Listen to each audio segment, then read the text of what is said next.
जय श्री राम दोस्तों। आज हमारा हिंदी में पहला ही वीडियो रहेगा। मैं मराठी में बोलता हूँ, मराठी में बात करता हूँ, मराठी में मेरा यूट्यूब चैनल है। लेकिन मुझे ऐसा लगा कि हिंदी में भी बात करना चाहिए, क्योंकि हम हिंदी में जब बात करेंगे तो हम पूरे देश तक पहुंच सकते हैं। अगर आपने सब्सक्राइब किया, आपने देखा, आपने सपोर्ट किया तो जरूर हमारी बात जो देश के लिए, हमारे धर्म के लिए, हमारे हिंदू धर्म के लिए, वो बात देश के कोने कोने तक पहुंचेगी। ये मेरा पहला ही वीडियो है और मेरा नया चैनल है। आप सपोर्ट करो, ज्यादा से ज्यादा लोगों तक पहुंचाओ। जो हमारे धर्म के खिलाफ बोलेगा, जो हमारे देश के खिलाफ बात करेगा, उनके खिलाफ हम आवाज उठाएंगे। आते हैं मूल विषय पर, अभिजीत दीपके का विषय। थोड़ा मेरा हिंदी समझ के ले लो। थोड़ा कभी आदत नहीं है हमें ज्यादा हिंदी बोलने की, तो थोड़ा समझ के ले लो। थोड़ा इधर उधर हो सकता है, लेकिन जैसे जैसे जैसे हम आगे बात करेंगे वैसे वैसे आती रहेगी, अच्छी हिंदी आएगी। मैं सीख रहा हूँ। चलो ठीक है, अभी हम आते हैं अभिजीत दीपके के विषय पर। ये अभिजीत दीपके जो नीट के खिलाफ जो प्रोटेस्ट कर रहा है, और पूरे देश में इसका प्रोटेस्ट चालू है। पहले तो दिल्ली में तय हुआ था, जंतर मंतर पे वो हुआ, हम सब लोग ने वो देखा क्या हुआ, वो प्रोटेस्ट में क्या क्या नहीं हुआ। एक लड़का यहाँ का सीजेआई जब यहाँ के यूथ को जब कॉकरोच बोलता है, तो वहां पे यूएस में बैठा एक लड़का अपनी पार्टी खोल देता है, कॉकरोच जनता पार्टी, और उसको 22 मिलियन लोग जुड़ जाते हैं। लोग मतलब अभी तुमको पता, आगे मैं बताता हूँ, लोग मतलब पूरे देश में का जो यूथ है पूरा, वो सब यूथ उसके साथ जुड़ जाता है। पूरा न्यूज व्यूज पे फैल जाता है कि कॉकरोच जनता पार्टी बीजेपी से बड़ी, कांग्रेस से बड़ी, देश में कुछ भूचाल आएगा, देश में नेपाल जैसा कुछ होगा। ये सब जब बातें हो रही थी, तभी इस अभिजीत दीपके का असली चेहरा सामने आया। ये लड़का कौन है आप सब लोग ने देखा होगा, वो आपका बंदा है, क्या क्या करता है। अभी वो जो 22 मिलियन फॉलोअर है, वो कहाँ के है, बांग्लादेश में, पाकिस्तान में। साला यहाँ का पार्टी, यहाँ का विषय, और इनको फॉलो अगर पाकिस्तान और बांग्लादेश के लोग करेंगे तो ये कौन सी देशभक्ति है भाई? ये क्या चल रहा है हमारे देश में? जब ये पार्टी खुली और इसको सपोर्ट करने के लिए जब ये लेफ्ट विंग वाले सब आए बाहर, तब मैं समझ गया कि ये क्या चीज है और इसको किसने लाया है। क्योंकि एक बात देखो, मीडिया का अटेंशन करना और बाकी सब चीजें करना, यहाँ पे जो प्रोटेस्ट है उसका प्लानिंग करना, वो अभिजीत दीपके को यहाँ पे लाना, ये क्या छोटी बात नहीं है। इसके पीछे कोई पॉलिटिकल पार्टी रहेगी तभी ये संभव हो सकता है। ऐसा कोई भी खड़ा होकर कुछ भी करेगा, अभी मैं कल जाके कोई दूसरी कौन सी पार्टी निकालूं, तो क्या ऐसा हो सकता है? क्या नहीं हो सकता है। तो इसके पीछे है कौन? इसके पीछे ये सब लेफ्ट विंग वाले और ये कांग्रेस लोग हैं। जो अभिजीत दीपके ये सीएए और एनआरसी के बारे में जो कुछ बोल रहा था, तो मोदी कौन था मेरा धर्म पूछने वाला, मेरे कपड़ों को देखकर?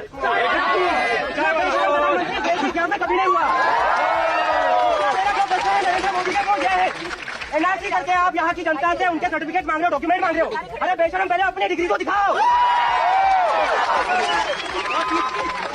नरेंद्र मोदी को बता दो, चाहे जितनी हड्डियां तोड़ दो, लेकिन ये देश नहीं तोड़ सकते। और आखिरी बात ये कहूंगा, नरेंद्र मोदी देश नहीं है, आरएसएस संसद नहीं है, और मनुस्मृति संविधान नहीं है। जंतर मंतर पे जो प्रोटेस्ट हुआ, उसके पहले जो 3 स्पोक्स पर्सन वहां पे बिठाए गए थे ना, वो हराम खोर साले, जिसमें का एक वो मीठा लगने वाला लड़का, वो विजेता भैया, क्या उसका नाम है मुझे पता नहीं है इतना, वो हमारे देवी देवताओं के बारे में क्या बोल रहा है। क्या भगवान एनिमल फिल्म के रणविजय जैसा सैडिस्ट हो सकता है? ये तो ऐसा हुआ कि भगवान ऐसा सैडिस्ट है कि ओ आओ मेरे चाटुकार, मेरे चरणों का पानी पियो।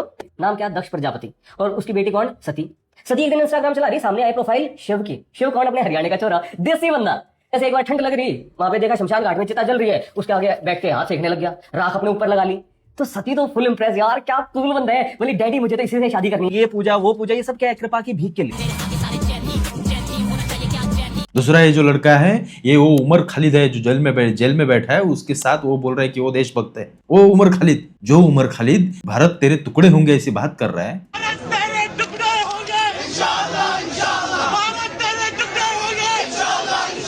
अब मुझे बताओ, ये लोग कौन से देशभक्त है भाई? पहलगाम में क्या हो रहा है, हमारे देश के भीतर क्या हो रहा है, पीओके में क्या हो रहा है, कश्मीर पंडित को किन किन लोग ने मारा, इस देश में क्या लव जिहाद हो रहा है, इस देश में क्या लैंड जिहाद हो रहा है, इस देश में हिंदुओं के त्योहार पर जो पत्थर फेंके जा रहे हैं, ये सब चीजों पे ये लोग चुप है, क्योंकि इनकी विचारधारा लेफ्ट विंग वाली है। थोड़ा हिंदी में मेरा कुछ इधर उधर हो सकता है, थोड़ा समझ के लो, समझ रहे हो ना आप लोग? इनके प्रोटेस्ट में आने वाले लोग सब लोग कांग्रेस के, इनके प्रोटेस्ट में आने वाले लोग सब लोग ये लेफ्ट विंग वाले, जो भी यूथ आ रहा है ना वहां पे रास्ते पे उतर रहा है ना इनके साथ, ये सब जेएनयू और ऐसे लेफ्ट विंग वाले सब लोग है, ये कांग्रेस के सब लोग है। अगर ये अभिजीत दीपके बोल रहे हैं ना, इस प्रोटेस्ट में किसी भी धर्म का, किसी भी जात का कोई झंडा नहीं होना चाहिए, कोई बात नहीं होनी चाहिए, फिर ये नीला झंडा बाबा साहेब अम्बेडकर या भीम आर्मी का क्यों लाया जा रहा है? हमारा विरोध नहीं है बाबा साहब अम्बेडकर को, हम बाबा साहब अम्बेडकर को यहाँ पे मानते हैं, हमारे लिए वो पूजनीय है, लेकिन उनका इस्तेमाल अगर कोई गलत तरीके से कर रहा होगा तो हम उसके विरोध में बोलेंगे। अगर आपको जय श्री राम नहीं चलता तो आपको जय भीम भी नहीं चलना चाहिए। बात उनके विरोध की नहीं है, बात यहाँ पे यूथ के सम्मान की है। अगर आपने पार्टी खोली है, अगर आपको कॉकरोच बोला इसलिए आपने खोली है, तो आप सिर्फ सिस्टम के खिलाफ बात कीजिए, ना कि किसी इंडिविजुअल पार्टी के खिलाफ। आप ऐसे बात कर रहे हो जैसे कांग्रेस ने देश को बहुत कुछ दिया और बीजेपी ने पूरा लूट लिया। मैं नीट के जो भी पेपर लीक का जो भी कांड हुआ है ना, उसके साथ नहीं हूँ, मैं भी उसके खिलाफ हूँ। मेरा भी सपोर्ट है इस चीज में, इस बारे में कि यहाँ से आगे पेपर लीक नहीं होना चाहिए। लेकिन उसके पीछे जो भी प्रोपोगंडा चल रहा है ना, वो सही नहीं है।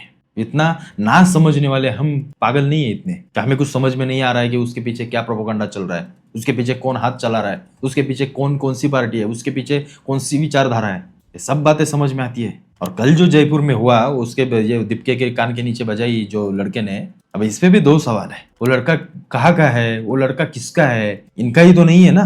क्या अभिजीत दीपके के कान के नीचे मारा और सब अभी बीजेपी ने किया ऐसा बोलने के लिए एक मुद्दा मिल गया उन लोग को? ऐसा तो कुछ नहीं है ना। और अगर ऐसा नहीं है और वो सच्चा राष्ट्रभक्त है, क्यों मारा? क्यों खराब कर रहे हैं? किसने क्यों मारा आपने? ये मच्छर जिहादी मानसिकता के लोग। कौन? ये अभिजीत जो आया है, ये नेपाल में देश में बरकरार है। कोई पेपर लीक करने का बहाना है? पेपर लीक करने का बहाना है? मैं जयपुर से हूँ, मैं राष्ट्रवादी हूँ, किसी पार्टी से कोई। तू इधर आना मच्छर, अभी बताओ तेरे को मैं क्या हूँ? राष्ट्रवादी हूँ मैं। तो उसके मन में ये सवाल आते होंगे कि भारत तेरे टुकड़े होंगे बोलने वाले, खालिद को सपोर्ट करने वाले लोग, या अभिजीत दीपके सीएए और एनआरसी के खिलाफ बात कर रहा है, मतलब वो देश के खिलाफ बात कर रहा है। जो लोग इनका जो स्पोक्स पर्सन है वो हिंदू देवी देवताओं के बारे में ऐसी टिप्पणी कर रहा है, तो उसके मन में भी ये सवाल आते होंगे और आए होंगे, इसलिए उसने कान के नीचे बजा दिया। यही है असली कारण। फिर हर बात पे कुछ ना कुछ कांग्रेस वाले करते रहते हैं। पिछली बार वो फोगाट बिगाट वो रेसलर थे, उन्होंने जंतर मंतर पे काम किया, सब वो पता चला हमें भी। तुम्हें देश के सिस्टम के खिलाफ बात करनी है, प्रोटेस्ट करना है, करो, लेकिन भाई साहब देश के खिलाफ मत कुछ करो। यहाँ पे पार्टी निकलती होगी और उसके फॉलोअर्स अगर पाकिस्तान और बांग्लादेश में बैठे हुए मजा लेते होंगे ना, तो ये देशभक्ति, ऐसे झूठी देशभक्ति हम नहीं चलने देंगे भाई।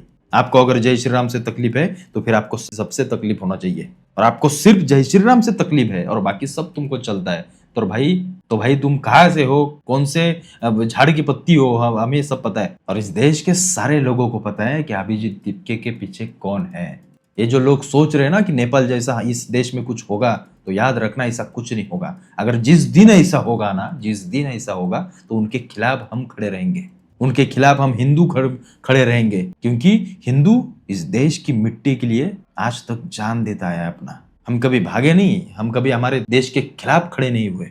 जब इस देश पे कोई संकट आया ना, तब हिंदू खड़ा रहा है, आज भी खड़े रहेंगे, उसमें क्या इतना। लेकिन ये आपका झूठा प्रोटेस्ट नहीं चलने देंगे। आपको नीट के पेपर के लिए बात करनी है, करो, हम आपके साथ हैं। धर्मेंद्र प्रधान इस्तीफा देना चाहिए, हम उसके साथ है। चलो, यूथ के साथ कभी ऐसा होना नहीं चाहिए, पेपर लीक नहीं होना चाहिए, हम उसके साथ है, ठीक है। लेकिन इसके पीछे अगर कुछ रहेगा ना, तो हम नहीं छोड़ेंगे भाई। बाकी आपको क्या लगता है मुझे जरूर कमेंट में बताएं। मेरा पहला ही वीडियो है, थोड़ा सा इधर उधर हो सकता है, थोड़ा संभाल के ले लो, थोड़ा टाइम जाएगा, 5-6 महीने जाएंगे हिंदी अच्छे से सीखने के लिए। थोड़ा बीच बीच में वर्ड्स कोई इधर उधर हो सकता है, थोड़ा सा संभाल के लो। और मेरे भाइयों, वो सब्सक्राइब करो, इसके आगे हम हिंदी में भी बात करेंगे। देश में जो भी हो रहा है और हमारे हिंदू धर्म के खिलाफ जो भी बात कर रहा है, उसके खिलाफ हम जरूर आवाज उठाएंगे। और जाते जाते एक ही कहता हूँ, जय श्री राम।